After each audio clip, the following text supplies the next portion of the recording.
राधा माधव अष्ट सखी की जय, पंचतत्व भगवान की जय, लॉर्ड नरसिम्हदेव भगवान की जय. Hare Krishna. So welcome all devotees.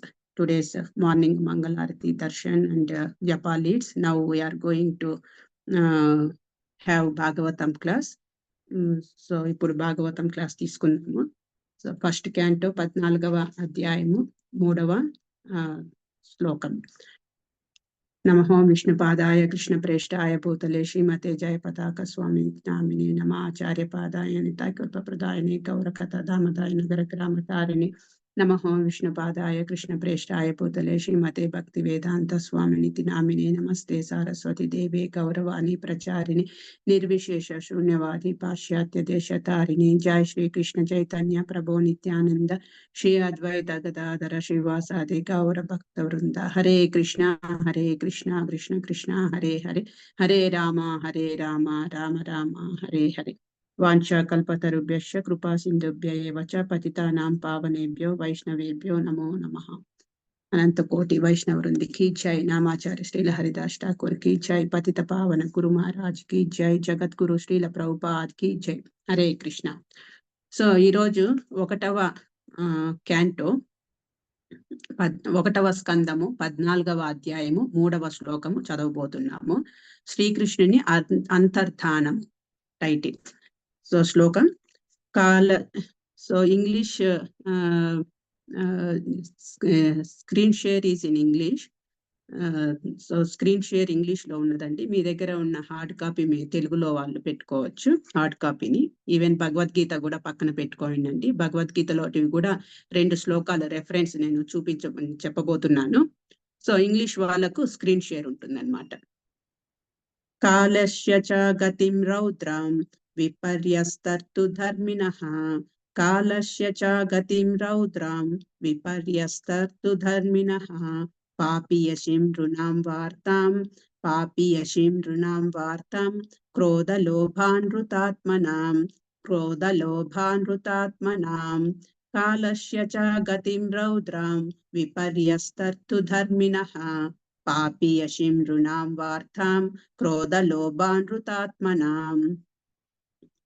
కాలగతి మార్పు చెందినట్లుగా అతడు గాంచెను, అది నిక్కముగా భయంకరమైనది. ఋతుధర్మములో మార్పులు గోచరించెను. జనసామాన్యము క్రోధ స్వభావులు, లోభులు, మోసకారులుగా మారిరి. జీవనార్థమై వారు చెడు మార్గమును అవలంబించుటను అతడు దర్శించగలిగెను. భాష్యము. మానవ నాగరికత పూర్ణ పురుషోత్తముడైన శ్రీకృష్ణ భగవానుని ప్రేమయుక్త సంబంధం నుండి విడివడినప్పుడు ఋతుధర్మములందలి మార్పులు, చెడు మార్గము ద్వారా జీవనాధారము, లోభము, క్రోధము, మోసములనడి లక్షణములు ప్రబలమగును. ఋతుధర్మములందలి మార్పు అనగా ఒక ఋతువునందలి వాతావరణము వేరొక ఋతువునందు వ్యక్తమగుట అని భావము. వర్షాకాలము శరదృతువునకు మార్పు చెందుట, లేదా ఒక ఋతువునందు పక్వము చెందవలసిన ఫల పుష్పాదులు వేరొక ఋతువునందు పక్వము చెందుట వంటివి దీనికి ఉదాహరణము. భావన లేనివాడు నిక్కముగా లోభి, కోపిష్టి, మోసగాడే అయి ఉండును. అటువంటి వాడు మంచి చెడు విచక్షణ లేకుండా ఏ మార్గమునైనను బ్రతుకు తెరువు సంపాదించ యత్నించును. ధర్మరాజు రాజ్యమును పాలించు సమయమున అటువంటి లక్షణములు ఏనాడు గోచరించి ఉండలేదు. కనుకనే తన రాజ్యపు భగవన్మయ వాతావరణమునందు కొద్దిపాటి మార్పు అనుభవమునకు వచ్చినంతనే ధర్మరాజు అచ్చెరువు నొంది శీఘ్రమే శ్రీకృష్ణ భగవానుని అంతర్ధానమును గూర్చి అనుమానించెను. అధర్మయుత జీవనాధారము మనుజుడు విద్యుద్ధర్మమునకు దూర మగుటను సూచించును. బ్రాహ్మణులు, క్షత్రియులు, వైశ్యులు, శూద్రుల వంటి ప్రతి వారికిని కొన్ని విద్యుద్ధర్మములు నిర్దేశింపబడినవి.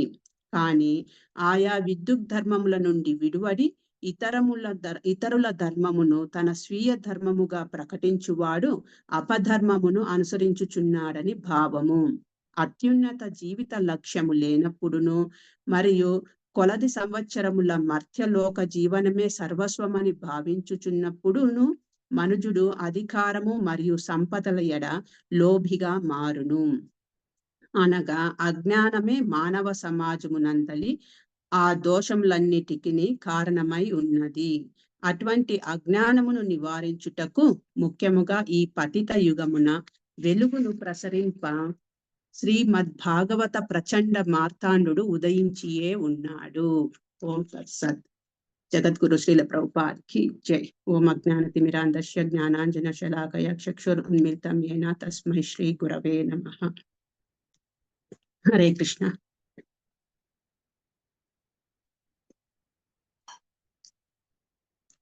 సో ఇక్కడ మనకు 2వ శ్లోకంలో ఏం చెప్తున్నారు? కొలది మాసములు గడిచినను అర్జునుడు తిరిగి రాలేదు. ఆ సమయమున ధర్మరాజు కొన్ని ఘోరమైన అపశకునములను గాంచదొడగెను. సో కురుక్షేత్రం అయిన తర్వాత శ్రీకృష్ణ భగవానుడు ద్వారకాకు వెళ్ళాడు. ద్వారకాకు వెళ్ళిన తర్వాత నెక్స్ట్ ఏం చేయాలి, మన పని ఏంటి అని కనుక్కోవడానికి అర్జునుడు ద్వారకాకు వెళ్ళాడనమాట. అర్జునుడు ద్వారకాకు వెళ్ళి నెలలు అయినప్పటికీ కూడా అర్జునుడు తిరిగి రాలేదు. ఆ తర్వాత ధర్మరాజుకు ఎక్కడో కీడు శంకిస్తోంది. అంతేకాకుండా ఈ అపశకునాలు, చెడు శకునాలన్నీ గమనిస్తూ ఉన్నాడు ధర్మరాజు. సో అప్పుడు ఆ ధర్మరాజు కనిపించింది భగవంతుడు అంతర్ధానం అయ్యే టైం అయ్యిందేమో అనే భావనలో ఉన్నాడనమాట. సో ఆ టైంలో ఉన్న శ్లోకం ఇది. కాలగతి మార్పు చెందినట్లుగా అతడు గాంచెను, అది నిక్కముగా భయంకరమైనది. ఋతుధర్మములో మార్పులు గోచరించెను. జనసామాన్యము క్రోధ స్వభావులు, లోబులు, మోసగారులుగా మారిరి. జీవనార్థమై వారు చెడు మార్గమును అవలంబించుటను అతడు దర్శించగలిగెను. సో ఇవన్నీ కూడా చెడు శకునాలు అన్నమాట. అపశకునాలు కనిపిస్తున్నాయి. ఏంటేంటి అపశకునాలు? ఋతువుల్లో మార్పులు, తర్వాత జనసామాన్యము క్రోధము, లోభము, మోసము ఎక్కువైపోవడము, తర్వాత కడుపు కూటి కోసము జీవనార్థమై చెడు మార్గాలను అవలంబించడము, ఇవన్నీ కూడా ధర్మరాజు చూస్తున్నాడు అనమాట. ఇవన్నీ అపశకునాలుగా తోస్తున్నాయి ఆయనకు. ఎందుకంటే ఆయన పరిపాలనలో ఈ లక్షణాలు ఎప్పుడూ చూడలేదు. కానీ సడన్ గా ఈ టైంలో చూసేటప్పటికి ఆయనకు అనుమానం వచ్చింది. ఓకే, ఆల్రెడీ ఆయనకు ఇన్ఫర్మేషన్ వచ్చిందనమాట. భగవంతుడు ఇంకా ఇక్కడ అవతారం చాలించి తన లోకానికి తను వెళ్ళే టైము దగ్గర పడింది అనేసి ఇన్ఫర్మేషన్ వచ్చింది. సో అదే నిజమవుతోందేమో అనే అనుమానము ఈ లక్షణాలు చూసిన తర్వాత ధర్మరాజు కనిపించింది అనమాట. భాష్యంలో ఏం చెప్తున్నారు ప్రభుపాదుల వారు? మానవ నాగరికత పూర్ణ పురుషోత్తముడైన శ్రీకృష్ణుని భగవానుని ప్రేమయుక్త సంబంధం నుండి విడివడినప్పుడు ఋతుధర్మములందరి మార్పులు, చెడు మార్గము ద్వారా జీవనాధారము, లోభము, క్రోధము, మోసములనేటి లక్షణములు ప్రబలమగును. చూడండి, దీనికి అన్నిటికీ కారణం ఏంటి?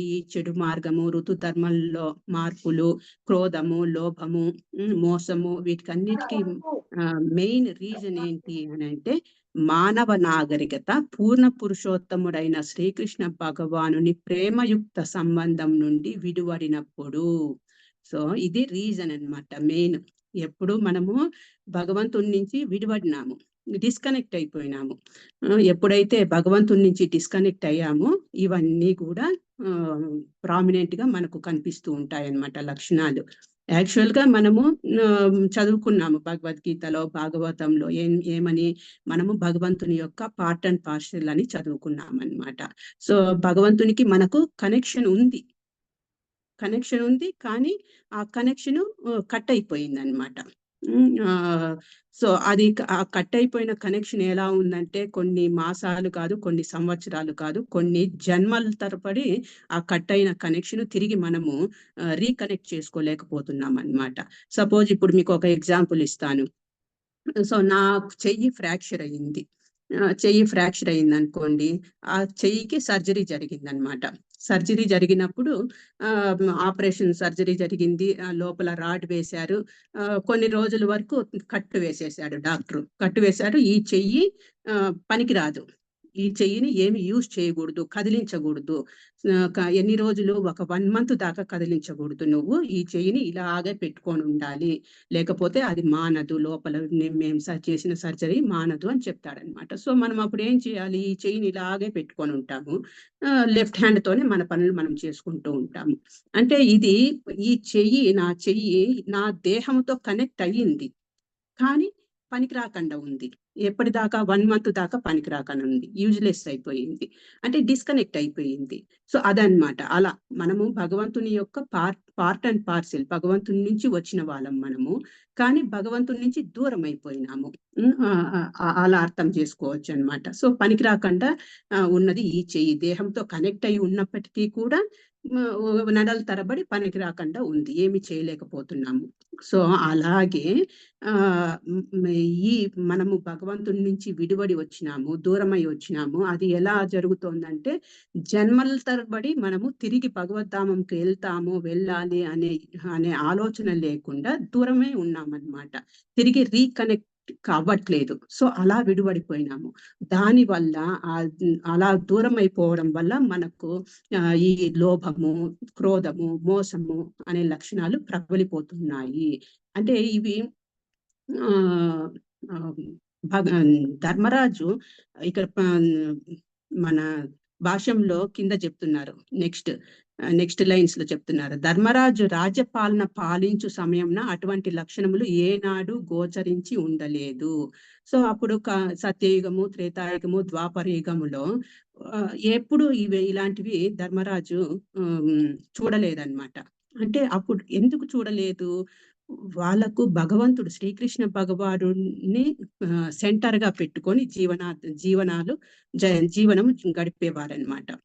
శ్రీకృష్ణ భగవాన్ అంటే మూలము, శ్రీకృష్ణ భగవాన్ అంటే వాళ్ళ యొక్క ఆధారము. సో శ్రీకృష్ణ భగవానుని పైనే ఆధారపడి శ్రీకృష్ణ భగవానుని మధ్యస్థంగా పెట్టుకొని జీవనం అనేది నడిపేవాళ్ళనమాట. కానీ ఇప్పుడు కలియుగంలో ఇవన్నీ కూడా కలియుగ లక్షణాలు. సో కలియుగ లక్షణాలు ఎప్పుడైతే భగవంతుడు దూరం అయిపోయాడో, ఎప్పుడైతే భగవంతుడు అంతర్ధానం అయిపోయాడో, సో కలియుగము ప్రబలిపోయింది. సో ఇప్పుడు చూడండి, మనము ఇప్పుడు కౌరవుల పాండవుల యొక్క హిస్టరీనే చూసుకుంటే, కౌరవులు పాండవులు కురుక్షేత్రంలో వాళ్ళిద్దరు కజిన్ బ్రదర్స్ అవుతారు. కౌరవులు పాండవులు కజిన్ బ్రదర్స్ అవుతారు. కురుక్షేత్రంలో డే టైం అంతా ఫైట్ చేసేవారు. ఈవినింగ్ వచ్చేటప్పటికి అందరూ మరి ఒకరి భుజాల మీద ఒకరు చేయి వేసుకొని ఈవినింగ్ అందరూ ఒకే చోట గ్యాదర్ అయ్యి డిన్నర్ తీసుకొని టెంట్లలో పడుకునే వాళ్ళు. అంటే ఉదయం అంతా, డే టైం అంతా కూడా వాళ్ళు ఫైటింగ్ చేసినప్పటికీ కూడా ఈవినింగ్ మరి తిరిగి కలిసిపోయే వాళ్ళు అనమాట. సో అది మనము విన్నాము. సో కానీ ఇప్పుడు చూస్తే, మనము ఈ కలియుగంలో చూస్తే కజిన్ బ్రదర్స్ వదిలేయండి, ఇంట్లో ఉన్న సొంతం brothers, own brothers and sisters కి పడట్లేదన్నమాట. ఒక్కొక్కరు ఒక్కొక్క రూమ్ లో ఉండిపోతుంటారు. ఆ తర్వాత ఏదైనా చిన్న మాట అనుకున్నప్పటికీ కూడా వాళ్ళు వారాల తరబడి, నెలల తరబడి మాట్లాడకుండా ఉండడము, ఒకరి మీద ఒకరు కోపం పెంచుకోవడము, రోషం పెంచుకోవడం, ఇలాంటివన్నీ మనము చూస్తున్నాం. ఇది కలియుగం యొక్క సిమ్టమ్. సో ఇది ఈ ధర్మరాజుకు చాలా విచిత్రం అనిపించింది, ఎందుకంటే ఆయన ఎప్పుడు చూడలేదు. మనకు మామూలు అయిపోయింది. మనకు ఇది జరిగినది ఏంటి, కురుక్షేత్రము 5500 years బ్యాక్ జరిగినది. సో ఆల్రెడీ 5500 years జరిగిపోయింది. కలియుగంలో ఉన్నాం మనము. కలియుగం స్టార్టింగ్ లో ధర్మరాజుకు వీళ్ళకు అది డైజెస్ట్ చేసుకోవడానికి కానీ ఇది మనకు మామూలు అయిపోయింది. తర్వాత ఋతువుల్లో మార్పులు అని చెప్తున్నారు. ఋతువుల్లో మార్పులు అప్పుడు సత్యయుగమైన, త్రేతాయుగమైన, ద్వాపరయుగమైన వానాకాలంలో వాన వచ్చేది, ఎండాకాలంలో ఎండ ఉండేది. తర్వాత ఇలా ఏ కాలంలో పండాల్సిన పంట ఆ కాలంలో పండేది, ఏ కాలంలో దొరికే ఫ్రూట్స్ ఆ కాలంలోనే దొరికేవి. ఇప్పుడు మనం కంపేర్ చేసుకున్నామంటే ఆల్ ద టైం, అన్ని కాలాల్లోనూ సంవత్సరం పొడవునా అన్ని ఫ్రూట్స్ దొరుకుతున్నాయి. వాటర్ మెలాన్ చూసుకున్నాం అనుకోండి, ఒకప్పుడు వాటర్ మెలాన్ అంటే ఎండాకాలంలో మాత్రమే వచ్చేది.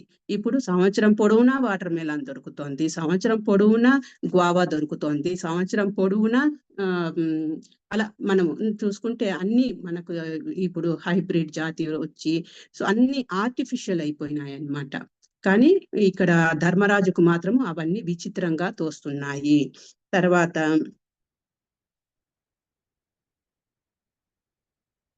ధృతరాష్ట్రుడు కౌరవులు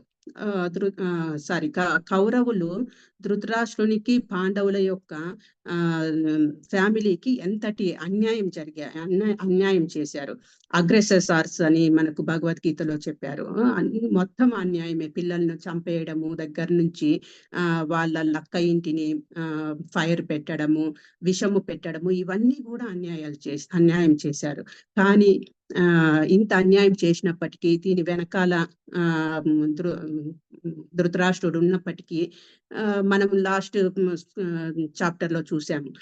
యుధిష్ఠిర మహారాజు ధృతరాష్ట్రుడు ఆ తర్వాత వాళ్ళ వైఫ్ గాంధారి అడవులకు వెళ్ళిపోయేటప్పటికి ఎంత పెయిన్, అయ్యో నేనేమైనా తప్పు చేశానా, నా వైపు నుంచి ఏమైనా తప్పు జరిగిందా అని పెయిన్ అనుభవిస్తాడు. కానీ ఇప్పుడు చూసుకున్నాం అనుకోండి, అంటే ఇప్పుడు సంబంధాలు సరిగ్గా లేవు అని చెప్పడము నా ఉద్దేశము. సో ఇప్పుడు సంబంధాలు చిన్న మాటకు, పొరపచ్చాలకు, తర్వాత ఈ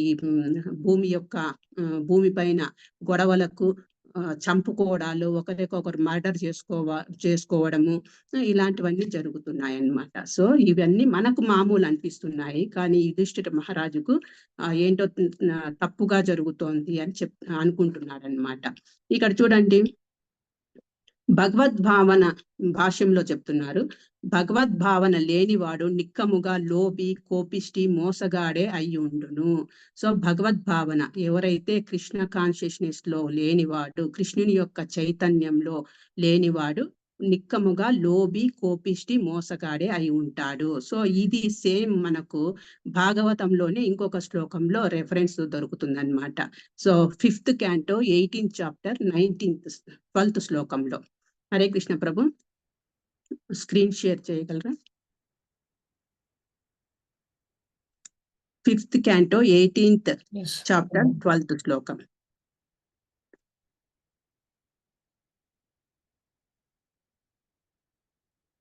సో ఇక్కడ ఏం చెప్తున్నారంటే, లోబి, కోపిష్టి, మోసగాడే అయి ఉండును. అటువంటి వాడు మంచి చెడు విచక్షణ లేకుండా ఏ మార్గంనైనను బ్రతుకు తెరువు సంపాదించ యత్నించును. సో ఇది చూడండి translation. All the demigods and there, ఇది తెలుగులో ఇంగ్లీష్లోనే చదువుతున్నాను, తెలుగు బుక్ లేదు నా దగ్గర ప్రస్తుతానికి. All the demigods and their exalted qualities such as religion, knowledge and renunciation become manifest in the body of one who has developed unalloyed devotion for the Supreme Personality of Godhead, Vasudeva.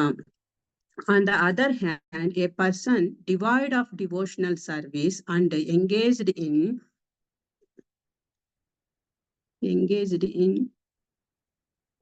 Material activities has no good qualities. ఇక్కడ చెప్తున్నారు, ఎవరైతే భగవంతుని యొక్క సేవలో ఉంటారో, భగవంతుని supreme personality of Godhead గా అంగీకరించి ఆయన యొక్క సేవలో ఉంటారో వారు ఎల్లప్పుడూ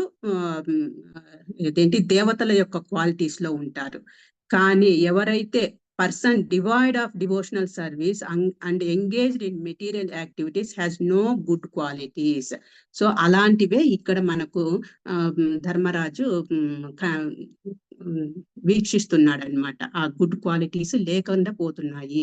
దీనికి మెయిన్ రీజన్ ఏంటి అంటే, supreme personality of Godhead, పూర్ణ పురుషోత్తముడైన శ్రీకృష్ణ భగవంతుని నుంచి దూరం అయిపోవడమే దీని యొక్క రీజన్ అని మనకు అర్థం చేసుకోవాలన్నమాట.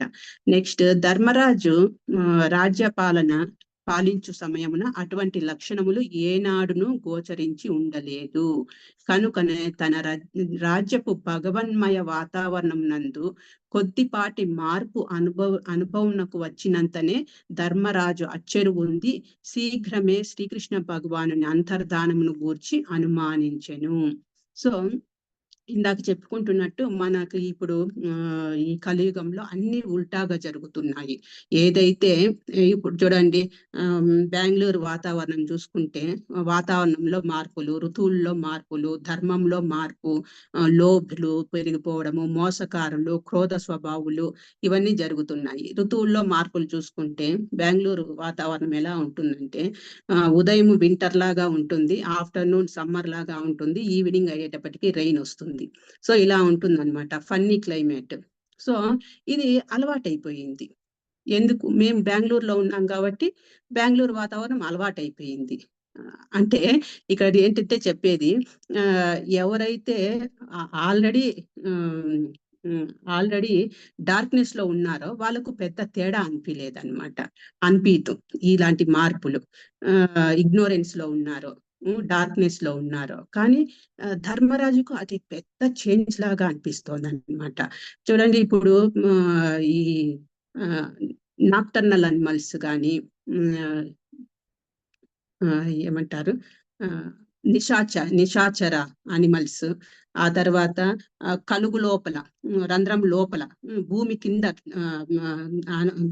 కింద నివసించే జంతు జాలముకు సూర్యుడు ఉదయించినప్పటికీ తేడా లేదు, సూర్యుడు ఉదయించకుండా సూర్యుడు అస్తమించినప్పటికీ కూడా తేడా లేదు.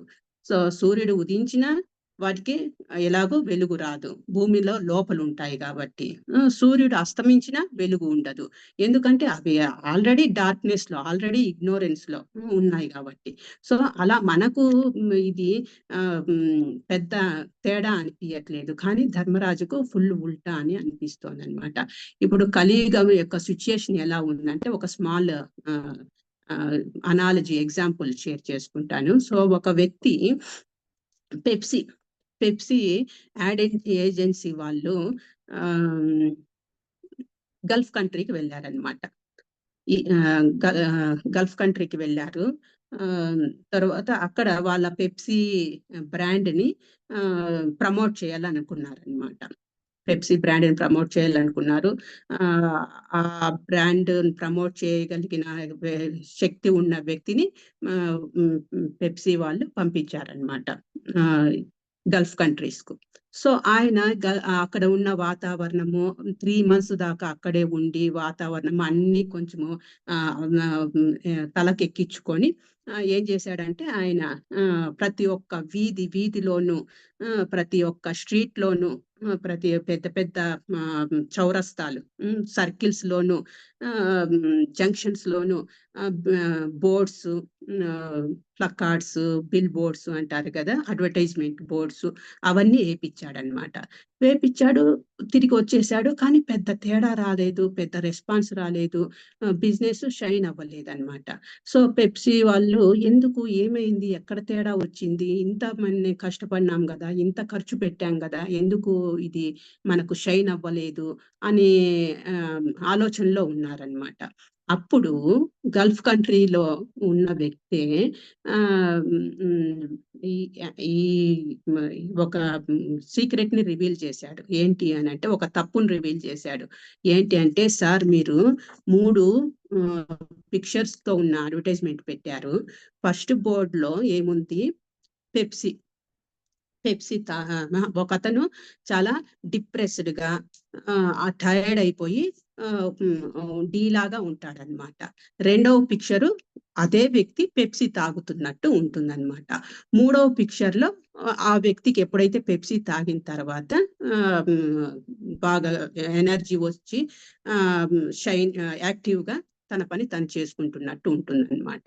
సో మీరు ఏం చేశారంటే, మీరు ఇండియాలో లెఫ్ట్ నుంచి రైట్ కు చదువుతారు, అదే గల్ఫ్ కంట్రీ ఉర్దూ వాళ్ళు ఏంటి, రైట్ నుంచి లెఫ్ట్ కి చదువుతారు. సో వాళ్ళు ఎలా అర్థం చేసుకున్నారంటే, రైట్ ఒక వ్యక్తి యాక్టివ్ గా ఉంటాడు, తర్వాత పెప్సీ తాగుతాడు, పెప్సీ తాగిన తర్వాత వాని పరిస్థితి ఎలా అయిపోయింది, ఫుల్ డిప్రెస్డ్, ఇన్యాక్టివ్ గా, డీలా పడిపోయి పని చేయని వ్యక్తిలాగా అయిపోతాడనమాట. సో ఇదే మీరు చేసిన తప్పు అనేసి. సో ఇక్కడ కూడా మనకు అలాగే అన్ని ఉల్టాగా జరుగుతున్నాయి. ఏదైతే ఋతువుల్లో రావాల్సిన వర్షాలు రావట్లేదు, ఋతువుల్లో రావాల్సిన పండ్లు ఫలాలు రావట్లేదు. సో అన్ని ఉల్టాగా అన్ని హైబ్రిడ్ జాతివి ఇలా మనకు దొరుకుతున్నాయి. అందువల్లనే మనము అంటే దీనికంతా మెయిన్ రీజన్ భగవంతుడి నుంచి మనము దూరం అయిపోవడమే అని అర్థం చేసుకోవచ్చు అనమాట. సో అధర్మయుత జీవనాధారము మనుజుడకు విద్యుత్ ధర్మమునకు దూరం అవుటను సూచించును. సో ఇక్కడ చెడు మార్గమును అవలంబించుట అధర్మయుత జీవనాధారము. సో ఆ అధర్మయుత జీవనాధారము మనుజుడు విద్యుత్ ధర్మమునకు దూరం అవుటను సూచించును. సో ఈ చెడు మార్గాలు తీసుకోవడం వల్ల తనకు చెందిన ధర్మం కాకుండా ఏది పడితే అది తీసుకోవడము జీవనాధారముగా. ఇక్కడ చూడండి మనకు 4 భాగాలుగా విభజించారు. బ్రాహ్మణులు, క్షత్రియులు, వైశ్యులు, శూద్రులు వంటి ప్రతి వారికి కొన్ని విద్యుత్ ధర్మంను నిర్దేశించబడినది. సో సత్యయుగము, త్రేతాయుగము, ద్వాపరయుగం చూసుకుంటే వారి యొక్క విద్యుత్ ధర్మమును వారు అవలంబించే వాళ్ళు. కానీ ఇప్పుడు అలా కాదు. కలవు శూద్ర సంభవ. కలియుగంలో అందరూ శూద్రులే. బ్రాహ్మణుడు కూడా సెలూన్ పెట్టుకున్న వాడై ఉంటాడు. సెలూన్ ఈ శూద్రుడు కాస్త ఇంకా అట్లా తన యొక్క స్వీయ ధర్మం కాకుండా ఏదని పడితే అది తీసుకోవడం అన్నమాట. సో దాని గురించి ధర్మాల గురించి చూస్తే ఇక్కడ మనకు థర్డ్ చాప్టర్ 3వ అధ్యాయము 35వ శ్లోకంలో ఏం చెప్తున్నారో చూడండి. కృష్ణనే మనకు అంతా ఇచ్చేశాడు, మనం ఎలా ఉండాలి, ఎలా నడుచుకోవాలి సొసైటీలో అనేది. కానీ మనము కృష్ణుని యొక్క మాటలను తీసుకోకపోవడం వల్ల ఇలాంటివన్నీ మనకు జరుగుతున్నాయి. సో 3వ అధ్యాయం 35వ శ్లోకంలో ఏం చెప్తున్నారు? శ్రేయాన్ స్వధర్మో విగుణః పరధర్మాత్ స్వనుష్ఠితాత్ స్వధర్మే నిధనం శ్రేయ పరధర్మో భయావహ. సో వేరొకరి ధర్మాలను పరిపూర్ణంగా నిర్వహించడం అంటే దోషంతోనైనా స్వధర్మాలను నెరవేర్చడం ఉత్తమం. ఇతరుల ధర్మాలలో నెలకొనడం కంటే స్వధర్మ నిర్వహణలో నాశము మంచిది. ఎందుకంటే ఇతరుల మార్గంను అనుసరించడం ప్రమాదకరమైనది. చూడండి, it is far better to discharge one's prescribed duties even though faultly than another's duties perfectly. Destruction in the course of performing one's own duty is better than engaging in another's duties. So to follow another's path is dangerous. So ఇంకొకరి ధర్మాలలో మనము చేయి పెట్టడము, కలయబెట్టడము అయితే చాలా ప్రమాదకరమైనది. నీకు ఇచ్చిన ధర్మమును, నీకు ఉన్న ధర్మమును నువ్వు పాటించు అని చెప్తున్నారు. సేమ్ భగవద్గీతలో 18th చాప్టర్ 47 శ్లోకం. సో 18వ అధ్యాయము 47వ శ్లోకంలో కూడా చెప్తున్నాడు కృష్ణ. సో మనకు అన్ని ఇచ్చేశాడు కృష్ణ, మనం ఏం చేయాలి, ఎలా ఉండాలి అనేసి. సో మనం తీసుకోవడమే ఉంది అనమాట. ఇక్కడ ఏం చెప్తున్నారు నెక్స్ట్, మరి అదే స్టార్టింగ్ అట్లాగే వస్తుంది చూడండి. శ్రేయాన్ స్వధర్మో, పరధర్మమును స్వీకరించి దానిని లోపరహితంగా నిర్వహించడము కన్నను అసంపూర్ణముగా నిర్వహించిన స్వధర్మములో నెలకొనడమే ఉత్తమము. మనిషి స్వభావమును అనుసరించి విధించబడిన కర్మలు ఏనాడు పాపముచే ప్రభావితము కాదు. సో మనకు ఇచ్చిన ధర్మాన్ని మనము నెరవేరిస్తే దాంట్లో మనం తప్పు అయినప్పటికీ కూడా మనకు ఎలాంటి పాపము అనేది, మనకు పాపం యొక్క ప్రభావం అనేది ఉండదు అని చెప్తున్నారనమాట. సో ధర్మాన్ని మనము పాటించాలి, మనకి ఇచ్చిన ధర్మాన్ని మనం పాటించాలి అని చెప్తున్నారు. అత్యున్నత జీవిత లక్ష్యం లేనప్పుడు మరియు కొలది సంవత్సరములు మర్త్యలోక జీవనమే సర్వస్వం అని భావించినప్పుడు మనుజుడు అధికారము మరియు సంపదల ఎడల లోభిగా మారును. సో ఇదంతా కూడా మనము సంపాదించాలి. ఈ టెంపరరీ లోకంలో ఈ అశాశ్వతమైన భూలోకం పైన మనము శాశ్వతమైన ప్లాన్స్ చేస్తూ ఉన్నాం అన్నమాట. దానివల్ల ఇవన్నీ జరుగుతున్నాయి. అనగా అజ్ఞానమే మానవ సమాజం నందలి ఈ దోషములన్నిటికీ కారణమై ఉన్నది. మనకున్న అజ్ఞానము. సో ఆ అజ్ఞానం వల్ల దోషములు ఇవన్నీ జరుగుతూ ఉన్నాయి. కానీ ఎప్పుడైతే మనము ఈ భాగవతంను ఆశ్రయిస్తామో, సో ఈ భాగవతం ఎలాంటిదని చెప్తున్నారు, ప్రచండ మార్తాండు ఉదయించే ఉన్నాడు. సో ఈ సూర్యుని లాంటి భాగవతము మనకు ప్రభుపాదుల వారి మెర్సీ వర్ల గురు పరంపర ద్వారా మనకు ఈ భాగవతం అనేది మనకు దొరికింది. సో ఈ భాగవతాన్ని పాటించడం వల్ల, ఈ భాగవతంలో ఇచ్చిన ఇన్స్ట్రక్షన్స్ ప్రకారం మనం నడుచుకోవడం వల్ల కృష్ణను, సో ఇప్పుడు చూడండి మనం ఈ రిలేషన్స్ గురించి చూసుకున్నాము. కౌరవులు పాండవులు ఎలా ఉండేవారు, ఆ తర్వాత ఇప్పుడు ఎలా ఉన్నారని కంపేర్ చేసుకున్నాము. ఎందుకంటే ఇప్పుడు మనము కృష్ణుని సెంటర్ గా మనము తీసుకోవట్లేదు. దానివల్ల ఇలాంటి పొరపచ్చాలన్నీ వస్తున్నాయి అన్నమాట. ఆ తర్వాత కృష్ణుడే నాకు అల్టిమేట్ రిలేషన్, కృష్ణుడే సరెండర్ అవ్వాలి, నాకు ఆ రిలేషన్ లోనే నాకు సెక్యూరిటీ ఉంటుంది, ఆ రిలేషన్ లోనే నాకు శాశ్వతమైన సెక్యూరిటీ దొరుకుతుందని మనం అనుకోవట్లేదు. ఇది ఎలా జరుగుతోందంటే ఒక ఎగ్జాంపుల్ చెప్తాను. ఒక అబ్బాయి అమ్మాయి దగ్గరికి వెళ్తాడు. అమ్మాయి దగ్గరికి వెళ్ళి ప్రపోజ్ చేస్తాడనమాట. నిన్ను నేను మ్యారేజ్ చేసుకోవచ్చా, ఐ లవ్ యూ అని ప్రపోజ్ చేస్తాడు. ఆ అమ్మాయి కారణం అడుగుతుంది. ఎందుకు మ్యారేజ్ చేసుకోవాలనుకున్నావు అని అడుగుతుంది అనుకోండి. సో ఆ అబ్బాయి చెప్తాడు, నేను అందరితోనూ ట్రై చేశాను, I tried everyone, they are all rejected me, వాళ్ళందరూ నన్ను రిజెక్ట్ చేశారు, అట్ లాస్ట్ నీ దగ్గరికి వస్తున్నాను అని అంటే, అప్పుడు ఆ అమ్మాయి ఒప్పుకుంటుందా? ఒప్పుకోదన్నమాట. అంటే నేను నీకు లాస్ట్ ఆప్షన్ అయినానా, నీకు అందరూ రిజెక్ట్ చేసినారు కాబట్టి నా దగ్గరికి వచ్చినావా ఇడియట్, నేను నిన్ను రిజెక్ట్ చేస్తున్నాను, నీ రిలేషన్ నాకు అవసరం లేదు, నేను మ్యారేజ్ చేసుకోనని రిజెక్ట్ చేసేస్తుంది. కానీ మనము ఇక్కడ ఈ భౌతిక లోకంలో ప్రతి ఒక్కరిని మనం ఆశ్రయిస్తున్నాము. అన్నని, తండ్రి అని, నాన్నని, మామ అని, బ్రదర్స్ అని, సిస్టర్స్ అని అందరినీ ఆశ్రయిస్తున్నాము. వాళ్ళందరూ రిజెక్ట్ చేసిన తర్వాత అప్పుడు కృష్ణ ఇంకా నాకెవరు దిక్కు లేరు అని ఆ లాస్ట్ ఆప్షన్ గా కృష్ణుని ఎన్నుకుంటున్నాము. కానీ ఈ అమ్మాయి రిజెక్ట్ చేసినట్టు, లాస్ట్ ఆప్షన్ లో నా దగ్గరికి వచ్చాడని వాడిని రిజెక్ట్ చేస్తున్నట్టు కృష్ణుడు మనల్ని రిజెక్ట్ చేయట్లేదు. లాస్ట్ ఆప్షన్ గా ఎన్నుకున్నప్పటికీ కూడా కృష్ణుడు, అయ్యో ఇప్పటికైనా వచ్చావు, నీకోసమే నేను వెయిట్ చేస్తున్నాను, నువ్వు ఎప్పుడు నా వైపు తిరిగి చూస్తావా అని వెయిట్ చేస్తున్నాను, ఇప్పటికైనా కూడా నా వైపు తిరిగావు, నన్ను ఆశ్రయించావు, అదే చాలు అని హక్కున చేర్చుకుంటాడనమాట. సో అలాంటి మెర్సిఫుల్ లార్డ్ కృష్ణ, అంతటి కృపామయుడు, అంతటి దయామయుడు. అందరినీ ఆశ్రయించినాము, వాళ్ళు ఎవరి దగ్గర మనకు ఆశ్రయం అనేది దొరకలేదు. లాస్ట్ చివర్లో కృష్ణుని వైపుకు తిరుగుతున్నాం అన్నమాట. సో అయినప్పటికీ కృష్ణుడు నన్ను లాస్ట్ ఆప్షన్ గా ఎన్నుకున్నాడు అనే ఇది లేకుండా కృష్ణుడు, ఓ ఇప్పటికైనా వచ్చావు నా బిడ్డ అనేసి తన హక్కున చేర్చుకుంటాడు. అంతటి కృపామయుడు. సో అలా మనము భగవంతుని వైపు ఇప్పటికైనా కూడా, సో ఎన్ని జన్మలు ఎత్తామో మనకు తెలియదు, ఎన్ని జన్మలు ఇలా భగవంతునితో దూరమై ఉన్నామో, విడిపడి ఉన్నామో మనకు తెలియదు. సో కనీసం ఈ జన్మలో ప్రభుపాదుల మెర్సీ, సీనియర్ డివోటీస్ మెర్సీ వల్ల మనకు, వాళ్ళ యొక్క కృపా కటాక్షం వల్ల మనకు కృష్ణ కాన్షియస్నెస్ అనేది కనెక్ట్ అయ్యింది. అందులో మనము జపం చేయడము, భగవద్గీత భాగవతం వినడము స్టార్ట్ చేశాము. దీన్ని మనం సీరియస్ గా తీసుకోవాలి. ఇప్పుడు మనము ఆ లాస్ట్ ఆప్షన్ గా ఎన్నుకున్న కృష్ణుని వైపు తిరిగాం కదా, అది మరి తిరిగి మళ్ళీ ఇటువైపు మెటీరియలిస్టిక్ రిలేషన్షిప్ వైపు మనము తిప్పుకోకూడదు మన తల.